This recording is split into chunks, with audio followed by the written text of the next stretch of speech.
The problem we're solving for is disconnected data.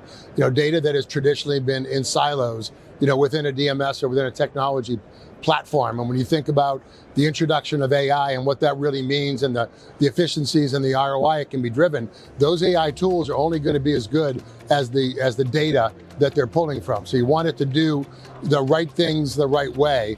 So it's about building that, what we call Spark, which is our unified data layer. So it really starts there.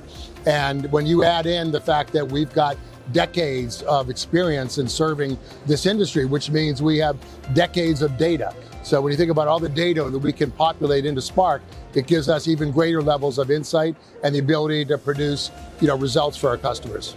Yeah, so as I mentioned, for AI tools to be effective, they're using data, right? So, we have tremendous amounts of data, because of how long we've been in this industry and all the different, ways that we touch the industry. So, when we built Spark, we populated with all that data, and now the AI tools are not only just using that data, but they're actually learning, from that data, which is really, the premise of AI and what it does for an organization.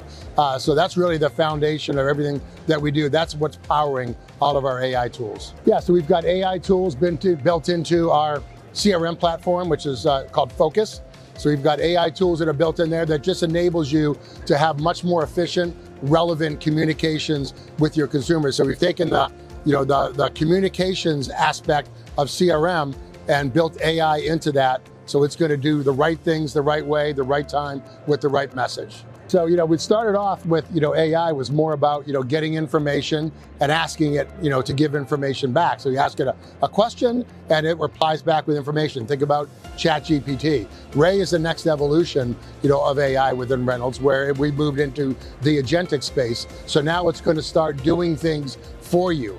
Initially it would be prompted, but eventually it's going to be unprompted. So think about, you come in the morning, maybe you're a general manager and you log into the platform. The first thing that comes up is Ray, and Ray says, hey, you might want to think about checking your used inventory mix. You seem to be really heavy on vans, whatever the case, may be, or something on used. So it's moving past waiting for you to tell it to do something, and it's getting into telling you things that you should know, based on data. Another good example of this is, and this is just something we kind of learned along the way.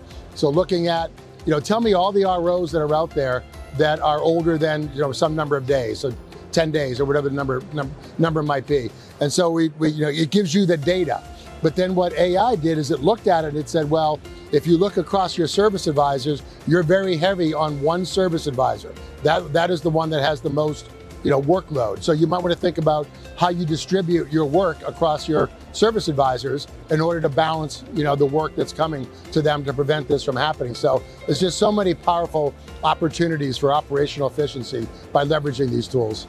Well, behind me is Relo, so the parts delivery robot. So, for that, what we're talking about is how do we, enhance the workflow where you're taking a part from point A to point B, point A being the parts department, point B being the technician's bay. Traditionally, it's always had to be a human being that does that. So somebody gets the part, pulls it off the shelf, walks to the technician, walks back. Think about that, like how many steps that is, how long it takes them to do it, times how many times a day they do it, times how many people within the parts department are doing that. And then you start thinking about, well, what happens when, if you've got 5 people in your parts department, what happens when 2 of them show up sick?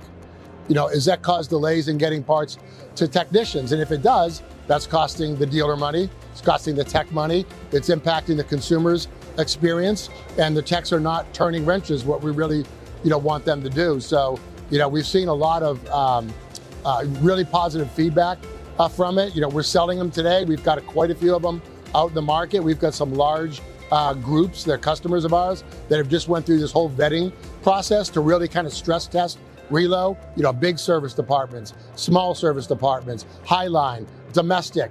The geography is maybe a little bit more complicated in this one. It's not close to get to the technician's bay. And how does it all do? And those stress tests, we passed with flying colors. So now those groups are looking at moving forward with adding more Relos than they already had. They feel like it's going to really provide a lot of ROI for them.